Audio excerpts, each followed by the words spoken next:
Et pour les patients aussi qui ont des maladies chroniques, qui sont immunodéprimés, qui, malgré le vaccin, ne sont pas si bien protégés. Donc heureusement, on a d'autres armes thérapeutiques, on a les anticorps qui permettent quand même de les traiter, mais quand même, ils sont plus fragiles. Donc il y a aussi cet aspect de solidarité. Hein. Le vaccin, c'est aussi protéger les autres. Et donc, et ces gens qui sont peu nombreux, mais qui, de fait, de leur refus de la vaccination, nous mettent tous dans une grande difficulté. En premier lieu, donc, les patients qui ont des maladies chroniques, qui fragiles, l'hôpital, les soignants, que je représente ici, et qui sont dans une difficulté extrême, l'épuisement, tous ceux dont on va parler ensuite, mais qui sont aussi empêchés de prendre correctement en charge les autres patients. Donc il y a effectivement, nous on prend en charge tout le monde, bien entendu, le serment d'Hippocrate nous le dit, et il n'y a pas de question là-dessus. Par contre, il y a effectivement une incompréhension de cette... On avait peur des effets à long terme du vaccin, ça fait maintenant 1 an. Il n'y a pas d'effets secondaires à long terme, comme avec aucun vaccin.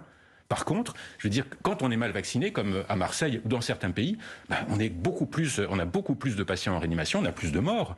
Donc, on a la chance d'avoir cette arme très efficace contre les formes graves. Ça reste très efficace contre les formes graves. Si tout le monde était vacciné, il n'y aurait pas de crise sanitaire.